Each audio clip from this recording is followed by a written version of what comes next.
দাম্পত্য জীবন সুখময় করতে চাইলে 1 নম্বরে স্যাক্রিফাইস, 2 নম্বরে ঝগড়াকে আমরা কি বলে দিছি আজকে, ভুলে গেছি, ঝগড়াকে কি বলবো, নো। 3 নম্বর, দাম্পত্য জীবন সুখময় করতে চাইলে দাম্পত্য জীবনের কোনো গোপন কথা কারোর সাথে শেয়ার করা যাবে না। এটা কবিরা কেউ না, এটাকে হারাম বলে ঘোষণা দিয়েছে কে? এটাকে বিষ্ণু বলেছেন আযমুল আমানা। স্বামী স্ত্রীর মধ্যে যে অন্তরঙ্গ মুহূর্ত কাটে, এই মুহূর্তগুলোর কথা কারোর সাথে শেয়ার করা যাবে? নীলফামারীর যুবক ভাইরা চিল্লায় বলে, এগুলো শেয়ার করা যাবে? বিষ্ণু বললেন খবরদার, এটা আযমুল আমানা। স্বামীর সবকিছু স্ত্রীর কাছে আমানত, স্ত্রীর সবকিছু স্বামীর কাছে আমানত। আবার বিষ্ণু বলেছেন, যারা স্বামী স্ত্রীর গোপন দাম্পত্য জীবনের কথা অন্যের কাছে শেয়ার করে দেয়, তারা হলো আশারুন নাস, পৃথিবীর মধ্যে সবচাইতে নিকৃষ্ট মানুষ। এরা নিকৃষ্ট, এদের চাইতে নিকৃষ্ট আর কেউ হতে পারে না। উলাইকা কাল আনআম বাল হুম আদাল। এরা পশুর চাইতেও নিকৃষ্ট, যারা স্বামী স্ত্রীর প্রাইভেট কথা, পার্সোনাল কথা মানুষের কাছে বলে বেড়ায়। আর সিবাউ হারাম, এই গোপনীয় সব কথাগুলোকে অন্যের কাছে প্রকাশ করা হারাম করেছে কে? চিল্লায় বলতে হবে কে? তাহলে খবরদার, নিজেদের দাম্পত্য জীবনের কোনো কিছু অন্যের সাথে শেয়ার করবেন না। আমাদের বোনরা অনেক সময় একসাথে বসলে পেটের কথা, পিঠের কথা সব বলে ফেলায়, আছে না নাই? না বোনেরা, সব শেয়ার করলেও আপনাদের দাম্পত্য জীবনের কোনো কথা কখনো কারোর সাথে শেয়ার করতে পারবেন না। 4 নম্বর ফর্মুলা হচ্ছে অহেতুক সন্দেহ পরিহার করতে হবে। অনেক স্ত্রী আছে স্বামীরা খালি সন্দেহ করে, আছে না নাই? নীলফামারীতে এই সমস্যা নাই, আছে? এই যে ভুক্তভোগী পাওয়া গেছে, আছে না নাই? আছে, খালি সন্দেহ করে। এই তুমি ওদিকে তাকাইলে কেন, ওই বেডের দিকে তাকাইলে কেন, এই তোমার মোবাইল দাও, কারে ফোন দিলা দেখি, এই ফেসবুকের পাসওয়ার্ড দাও দেখি কি করছে, দেখি মেসেঞ্জারে কার সাথে চ্যাটিং করছে, আছে না নাই? এই যে অহেতুক সন্দেহ আপনার ফ্যামিলিটারে জাহান্নামের টুকরা বানায় দিবে। আবার অনেক স্বামী আছে স্ত্রীকে খালি সন্দেহ করে, এদিকে তাকালে সন্দেহ করে, ওদিকে তাকালে সন্দেহ করে, বাসায় থাকলেও সন্দেহ, বাইরে গেলেও সন্দেহ, এরকম আছে না নাই? না, অহেতুক সন্দেহ এটা পরিহার করবেন। এই সন্দেহ খুব খারাপ জিনিস। আমি ব্যক্তিগতভাবে অনেক কেস এরকম হ্যান্ডেল করেছি। এসে বলে হুজুর খালি সন্দেহ করে, এটা একটা রোগ। এটা কি? আপনার ফ্যামিলিটারে শেষ করে দেয়। এজন্য অহেতুক সন্দেহ পরিহার করবেন। হ্যাঁ, সত্যি যদি পরকীয়ার কোনো ঘটনা ঘটে থাকে ওটা নিয়ে বসেন, ফেস টু ফেস কথা বলেন, ফ্যামিলি মিটিং করেন, সরাসরি সেটেল করার চেষ্টা করেন। কিন্তু অহেতুক সন্দেহ একটা রোগ। এই রোগ থেকে আল্লাহ তুমি দাম্পত্য জীবনকে বাঁচাও, আমরা আওয়াজ করে পড়বো আমিন। 5 নাম্বার, স্বামী স্ত্রী একে অপরকে আল্লাহর বিধান স্মরণ করায় দিবে। স্বামী যদি ফজরের সময় ঘুমায় থাকে, স্ত্রীর ডেকে দেওয়ার দরকার আছে না নাই? আবার স্ত্রী যদি ঘুমায় থাকে, স্বামীর ডেকে দেওয়ার দরকার আছে না নাই? কোন স্বামী যাবে জান্নাতে, তার স্ত্রী যাবে জাহান্নামে, আবার স্ত্রী হবে জান্নাতি, স্বামী যাবে জাহান্নামে। এরকম আমরা চাই নাকি?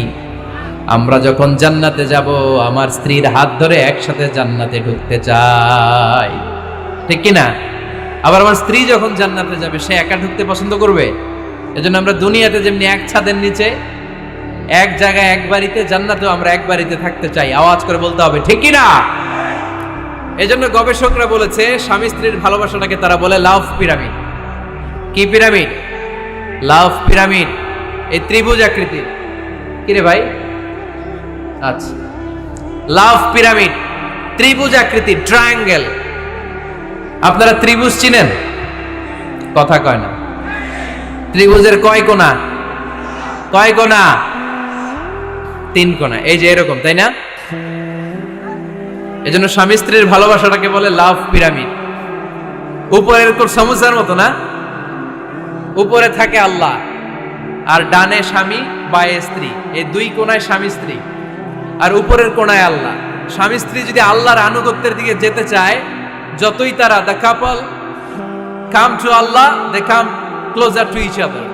তারা যদি আল্লাহর কাছাকাছি যায়, তারা নিজেরাও কাছাকাছি হয়, ঠিক কিনা? তারা আল্লাহর কাছে যেতে যেতে যেতে যেতে আল্লাহর ইবাদতে যদি একেবারে আল্লাহর কাছে চলে যায়, তারা নিজেরাও কাছাকাছি চলে যায়, ঠিক কিনা? আর তারা আল্লাহর আনুগত্য থেকে যত দূরে সরে, যত দূরে সরে, তারা নিজেরাও নিজেদের থেকে তত দূরে সরে পড়ে। চিল্লায় বলেন ঠিক কিনা? লাভ পিরামিড এটা। এজন্য the closer the couple comes to Allah, the closer the couple comes to each other. Couple স্বামী স্ত্রী আল্লাহর ভালোবাসা নিজের মধ্যে যত গাঢ় করবে, আল্লাহর আনুগত্য যত বেশি করবে, আল্লাহর ইবাদত যত করবে, নিজেরাও তত কাছাকাছি আসবে। আর আল্লাহরে যত ভুলবে, নিজেদের মধ্যে বড় বড় ফারাক করে দিবে কে? তাহলে এই 5টা বিষয় স্বামী স্ত্রীর উভয়ের উপর বর্তায়। এগুলো মেনে চললে দাম্পত্য জীবনকে সুখময় করে দিবে কে? আল্লাহ। এবার আমরা শুনবো আমাদের বোনদেরকে, যে ডান দিকে আমি শুনলাম আমাদের বোনদের বিশাল প্যান্ডেল আছে না নাই? আচ্ছা, আজকে বোনদের দিয়ে শুরু করি। স্ত্রীদেরকে আল্লাহ কি দায়িত্ব দিয়েছে একটা ফ্যামিলিকে সুন্দর করতে, একটা দাম্পত্য জীবনকে সুন্দর করতে? স্ত্রীর 1 নম্বর দায়িত্ব হচ্ছে she should make a comfort to her husband. স্ত্রীর উচিত স্বামীর জন্য ঘরটাকে প্রশান্তির নীড় বানিয়ে রাখা। কি বানিয়ে রাখা? প্রশান্তির নীড়। স্ত্রী হওয়া উচিত এমন যাকে দেখলে স্বামীর চোখ জুড়ায়, স্বামীর প্রাণ জুড়িয়ে যায়, স্বামীর হৃদয়টা ঠান্ডা হয়ে যায়, ঠিক কিনা? আর স্ত্রীর দিকে তাকালে যদি মেজাজ গরম হয়ে যায়, মেজাজ খিটখিটে হয়ে যায়, ঝামেলা আছে না নাই?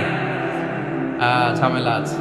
এজন্য মেহেরবানি করে আমাদের বোনরা যারা, এমন কোনো কাজ করবেন না যেটা স্বামীর মেজাজকে খিটখিটে করে দেয়। কারণ আল্লাহ তাআলা আপনাদেরকে তৈরি করেছে লিতাসকুনু ইলাইহা, স্বামী আপনার কাছে গেলেই যেন তার হৃদয়টা প্রশান্ত হয়ে যায়, ঠিক কিনা?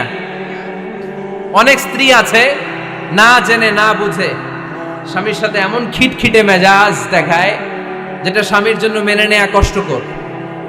আমি একটা জরিপে পড়েছি, পৃথিবীর অনেক স্বামী স্ত্রীর কারণে হার্ট অ্যাটাক করে মারা যায়। আছে না নাই? এই তো ভুক্তভোগী পাওয়া গেছে। স্বামীর জন্য একটা ত্রাস হয়ে দাঁড়ায় স্ত্রী, ত্রাস। অনেক স্বামী আছে স্ত্রীর এরকম আচরণের কারণে, অতিরিক্ত প্রেসার ক্রিয়েট করার কারণে স্ত্রীদেরকে ভয় পায়। অবশ্য নীলফামারীর কোন স্বামী তার স্ত্রীরে ভয় পায় না। ভয় পায়? স্ত্রীরে ভয় পান কে কে দেখি?